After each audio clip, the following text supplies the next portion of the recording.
ಹೇಳಲಿಕ್ಕೆ ಕೂಗ್ಲಿಕ್ಕೆ ಕೂಡ ಅವರಿಗೆ ಶಕ್ತಿ ಇಲ್ಲ. ಆ ರೀತಿಯ ಒಂದು ಕಾಂಗ್ರೆಸ್ಸಿನವರ ವಿರೋಧ ಪ್ರತಿಭಟಿಸಲು ನಾವೆಲ್ಲರೂ ಇಲ್ಲಿ ನಿಂತಿದ್ದೇವೆ. ನಾರಿ ಶಕ್ತಿಯನ್ನು ವಿರೋಧಿಸಿದ್ದಾರೆ ಅವರು. ನಾರಿ ಶಕ್ತಿ ವಂದನ್ ಅಧಿನಿಯಮ ಬರೇ ಒಂದು ಕಾನೂನಲ್ಲ, ಒಂದು ಕೇವಲ ಕಾನೂನಿಗೋಸ್ಕರ ಜಾರಿ ಮಾಡಲಿಕ್ಕೆ ಪ್ರಯತ್ನ ಪಟ್ಟದಲ್ಲ. ಇದು ಒಂದು ನಮ್ಮ ನಾರಿ ಶಕ್ತಿಗೆ ಕೊಡುವಂಥ ಗೌರವದ ಪ್ರತೀಕ, ನಮ್ಮ ಸಮಾನತೆಯ ಪ್ರತೀಕ, ನಮ್ಮ ಹಕ್ಕಿನ ಪ್ರತೀಕ. ಇದನ್ನೆಲ್ಲ ತಿರಸ್ಕರಿಸಿ 48% ಅಂದರೆ ಅರ್ಧ ಭಾಗದ ಜನಸಂಖ್ಯೆಗೆ ಸಾಧಾರಣ ವಿರೋಧಿಸಿ ನ್ಯಾಯ ಕೊಡದೆ ನಮಗೆಲ್ಲ ತೊಂದರೆಯನ್ನು ಕೊಟ್ಟಿದ್ದಾರೆ. ಇವರನ್ನು ವಿರೋಧಿಸಿ ನಾವೆಲ್ಲರೂ ಇವತ್ತು ಸೇರಿದ್ದೇವೆ. ಸ್ನೇಹಿತರೆ, ನಮ್ಮೆಲ್ಲ ಮನಸ್ಸಲ್ಲಿ ನಮಗೆಲ್ಲ ಒಂದು ತಿಳಿದ ವಿಷಯ ಅಂತ ಹೇಳಿದರೆ, ಹಲವಾರು ದಶಕಗಳಿಂದ ನಾರಿ ಶಕ್ತಿ ಯಾವತ್ತೂ ದೇಶದ ಉನ್ನತಿಗೆ ಪ್ರಗತಿಗೆ ಆಗಾಗ ಅವರ ಕೊಡುಗೆಯನ್ನು ನೀಡ್ತಾ ಬಂದಿದ್ದಾರೆ. ಅದು ಒಂದು ಕೃಷಿ ಕ್ಷೇತ್ರ ಆಗಿರಲಿ ಅಥವಾ ಇಸ್ರೋದ ರಾಕೆಟ್ ಸೈನ್ಸಲ್ಲಿ ಆಗಿರಲಿ, ಪ್ರತಿಯೊಂದು ಕ್ಷೇತ್ರದಲ್ಲಿಯೂ ಮಹಿಳೆ ಮೌನವಾಗಿ, ಯಾವುದೇ ಅಪೇಕ್ಷೆ ಇಲ್ಲದೆ ಮೌನವಾಗಿ ಅವರ ಸಾಧನೆಯನ್ನು ಮಾಡ್ತಾ ಬಂದಿದ್ದಾರೆ. ಇದನ್ನು ಗಮನಿಸಿದ ನಮ್ಮ ನರೇಂದ್ರ ಮೋದಿ ಅವರು ಮೊಟ್ಟ ಮೊದಲ ಘೋಷಣೆ ಅವರದ್ದು ಸಬ್ಕಾ ಸಾಥ್ ಸಬ್ಕಾ ವಿಕಾಸ್, ಅಂದರೆ ಪ್ರತಿಯೊಬ್ಬರ ಕಟ್ಟ ಕಡೆಯ ಜನರನ್ನು ಕೂಡ ಸೇರಿಕೊಂಡು ನಾವು ನಮ್ಮ ದೇಶವನ್ನು ಬಲಿಷ್ಠ ರಾಷ್ಟ್ರವಾಗಿ ಮಾಡಬೇಕು ಅಂತ ಹೇಳಿ ಅವರು ಕನಸು ಕಂಡಿದ್ರು. ಇದು ಮಾತ್ರವಲ್ಲ, ಅವರ ಭಾಷಣದಲ್ಲಿ ಆಗಾಗ ಹೇಳ್ತಿದ್ರು, ನಾರಿ ಶಕ್ತಿ ಮುಂದೆ ಬಂದರೆ ಮಾತ್ರ ಬಲಿಷ್ಠವಾದ ಭಾರತವನ್ನು ಕಟ್ಟಲಿಕ್ಕೆ ಸಾಧ್ಯ ಅಂತೇಳಿ. ಅದೇ ನಿಟ್ಟಿನಲ್ಲಿ ಪ್ರತಿಯೊಂದು ನಾರಿಗೆ, ನಮ್ಮ ನಾರಿ ಶಕ್ತಿಗೆ ಪೂರಕವಾದ ಯೋಜನೆಗಳನ್ನು ತಯಾರಿಸಿದರು. ನಮ್ಮ ಗಮನದಲ್ಲಿ ಇರಲಿ, ಮಹಿಳೆಯರು, ಸ್ತ್ರೀಯರು ಅವರಿಗೆ ಮೊಟ್ಟ ಮೊದಲ ಕೊಟ್ಟ ಒಂದು ಗೌರವ ಅಂತ ಹೇಳಿದರೆ, ಸ್ವಚ್ಛ ಭಾರತ್ ಮಿಷನ್ ಅಡಿಯಲ್ಲಿ ಸಿಕ್ಕಿದಂಥ ಶೌಚಾಲಯ. ಇದು ನೋಡಿ, ಅವರಿಗೆ ಕತ್ತಲಾಗುವ ತನಕ ಇಡೀ ದಿವಸ ಕಾದು ಅವರ ದಿನಚರಿಯನ್ನು ಮಾಡಲಿಕ್ಕೆ ಅವರಿಗೆ ಅವಕಾಶ ಸಿಕ್ತಿತ್ತಷ್ಟೇ. ಯಾಕೆಂದರೆ ಅವರ ಮಾನ ಮರ್ಯಾದೆಯನ್ನು ಮುಚ್ಚಲಿಕ್ಕೋಸ್ಕರ ಕತ್ತಲಾಗುವ ತನಕ ಕಾಯ್ತಿದ್ರು. ಆದರೆ ಅವರ ಜೀವನದ ಕತ್ತಲನ್ನು ಓಡಿಸಿದೆ ನಮ್ಮ ಸ್ವಚ್ಛ ಭಾರತ್ ಮಿಷನ್ ಅಡಿಯಲ್ಲಿ ಬಂದಂಥ ಟಾಯ್ಲೆಟ್ಗಳು.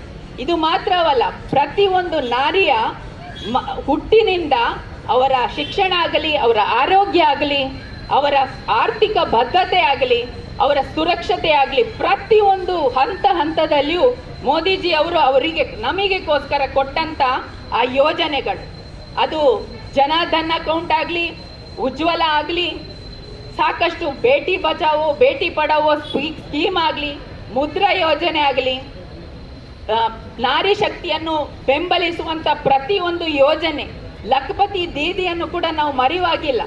ಇಷ್ಟು ಯೋಜನೆಗಳನ್ನು ಕೊಟ್ಟು ಅದರಲ್ಲಿ ಕಂಡಂಥ ಒಂದು ಬದಲಾವಣೆ, ಪ್ರತಿಯೊಂದು ಮಹಿಳೆ ಆ ಸೌಕರ್ಯವನ್ನು ಪಡೆದ ಮಹಿಳೆಯ ಜೀವನದಲ್ಲಿ ಉನ್ನತ ಮಟ್ಟಿಗೆ ಏರಿತು. ಅದು ಮಾತ್ರ ಅಲ್ಲ, ಅವರ ಸಮಾಜ ಕೂಡ ಏರಿತು. ನಮ್ಮ ದೇಶದಲ್ಲಿ ಕೂಡ ಒಂದು ಬದಲಾವಣೆಯನ್ನೇ ಕಂಡು ಬಂದ ಕಾರಣ ಮೋದಿಜಿ ಅವರು ಇನ್ನು ಮಹಿಳೆಯರಿಗೆ, ನಾರಿ ಶಕ್ತಿಗೆ ಒಂದು ಆಡಳಿತದಲ್ಲಿ ಕೂಡ ಅವಕಾಶ ಕೊಡಬೇಕು, ಅವರ ಸಾಮರ್ಥ್ಯವನ್ನು ಆಡಳಿತದಲ್ಲಿ ಕೂಡ ನಾವು ಕಾಣಬೇಕು ಅಂತ ಹೇಳುವ ನಿಟ್ಟಿನಲ್ಲಿ ಅವರು ಯೋಚನೆ ಮಾಡಿದ್ದು ನಾರಿ ಶಕ್ತಿ ಅಧಿನಿಯಮ. 33% ರಿಸರ್ವೇಷನ್ ಮಹಿಳೆಯರಿಗೆ ಆಡಳಿತದಲ್ಲಿ ಕೂಡ ಕೊಡಬೇಕು ಅಂತ ಹೇಳುವ ವಿಷಯ ಬಗ್ಗೆ. ಇದು ನೋಡಿ, ಇದನ್ನು ವಿರೋಧಿಸಿದ ಕಾಂಗ್ರೆಸ್ ಸರ್ಕಾರ ಏನಾಯಿತು, ಅವರು ಅವರ ಪಾರ್ಲಿಮೆಂಟಲ್ಲಿ ಅದನ್ನು ಮಂಡಿಸಿದಾಗ ಯಾವ ರೀತಿ ಕಾಂಗ್ರೆಸ್ಸಿನವರು ಹಾಗೂ ಅವರ ಮೈತ್ರಿಕೂಟ ಯಾವ ರೀತಿ ಅದನ್ನು ವಿರೋಧಿಸಿ ಅದನ್ನು ಜಾರಿಗೆ ಬಾರದಾಗೆ ಮಾಡಿ ಮತ್ತೆ ಅವರು ಲಾಡುವನ್ನು ಹಂಚಿ ಸಂಭ್ರಮಿಸಿದ್ದಾರೆ. ಇದನ್ನು ಕಂಡು ನಮ್ಮ ಇಡೀ ಭಾರತ ದೇಶದ ಜನಸಂಖ್ಯೆ ಅರ್ಧ ಭಾಗದಷ್ಟು ಕೂಡ ಅವರ ಆಕ್ರೋಶಕ್ಕೆ ಕಾರಣ ಆಯಿತು. ಇದನ್ನು ನಾವು ನೆನ್ಪಿಟ್ಕೊಳ್ಬೇಕು. ಪ್ರಜಾಪ್ರಭುತ್ವದಲ್ಲಿ ಒಂದು ಅರ್ಧ ಭಾಗದಷ್ಟು ಜನರಿಗೆ ಅನ್ಯಾಯವಾಗುವ ಹಾಗೆ ಮಾಡಿದ್ರು ಅವರು. ಹಕ್ಕಿದೆ, ನಮ್ಮ ಸಮಾನತೆ ಹಕ್ಕಿದೆ, ನಮಗೆ ಎಲ್ಲ ರೀತಿಯ ಅವಕಾಶ ಕೂಡ ಇದೆ ನಮಗೆ ಪ್ರಜಾಪ್ರಭುತ್ವದಲ್ಲಿ. ಅದನ್ನು ಇಲ್ಲದಾಗೆ ಮಾಡಿದ ಈ ಕಾಂಗ್ರೆಸ್ ಮೈತ್ರಿಕೂಟ ಇವರಿಗೆ ಧಿಕ್ಕರಿಸಲೇಬೇಕು. ನಾವಿದನ್ನು ಸಹಿಸುವುದೇ ಇಲ್ಲ. ಈ ಥರ ಅವರು ಮಾತ್ರ ಅಲ್ಲ, ಅವರ ಪಕ್ಷದಲ್ಲಿ ಇರುವ ಮಹಿಳಾ MP ಗಳು ಕೂಡ ಹಾಗೆ. ಅವರಿಗೆ ಇದರಿಂದ ಏನೂ ಸಮಸ್ಯೆ ಆಗಲಿಲ್ಲ, ವಿರೋಧಿಸಿದ್ರು.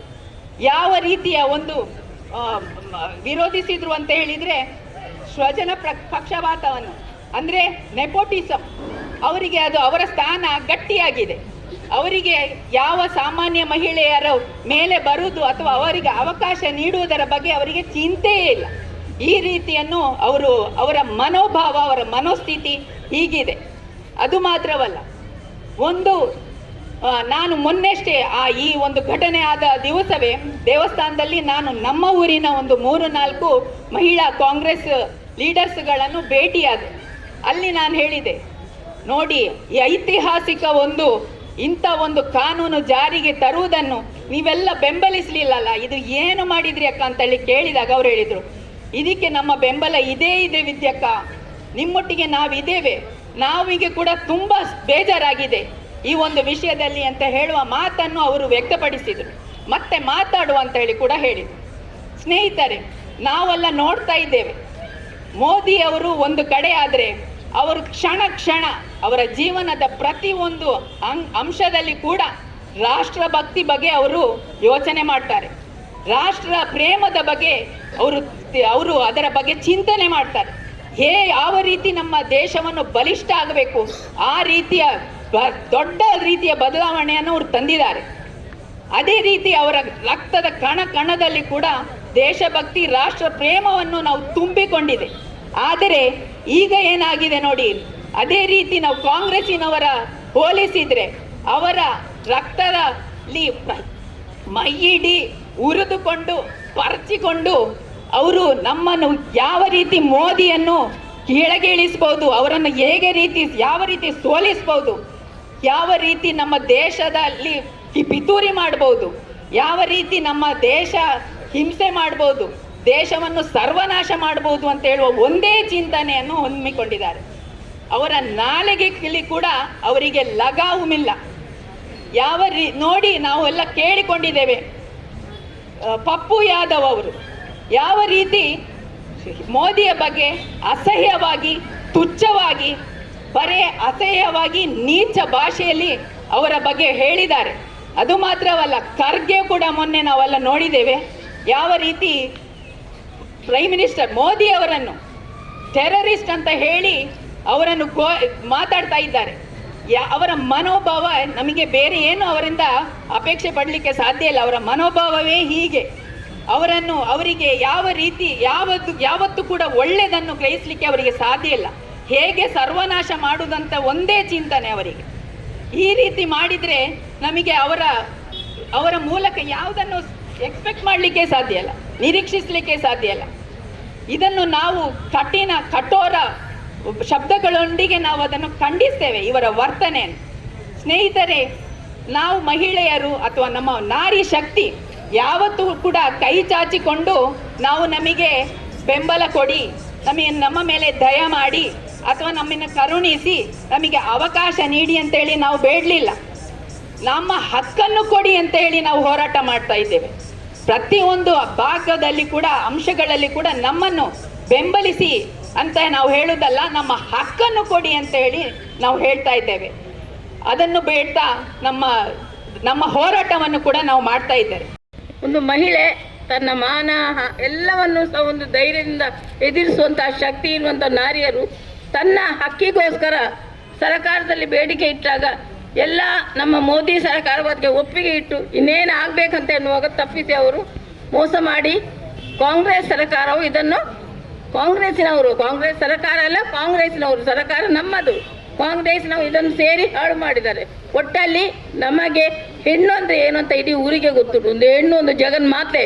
ಆ ಹೆಣ್ಣು ಇಲ್ಲದಿರೇ ಕಾಂಗ್ರೆಸ್ನವರು ಇಲ್ಲ, ಯಾರೂ ಇಲ್ಲ. ಆದರೆ ಹೆಣ್ಣೇ ನಮ್ಮ ತಾಯಿ, ಹೆಣ್ಣೇ ನಮ್ಮ ಸರ್ವಸ್ವ, ಹೆಣ್ಣಿಲ್ಲದೆ ಬದುಕಲಿಕ್ಕೆ ಸಾಧ್ಯ ಉಂಟಾ?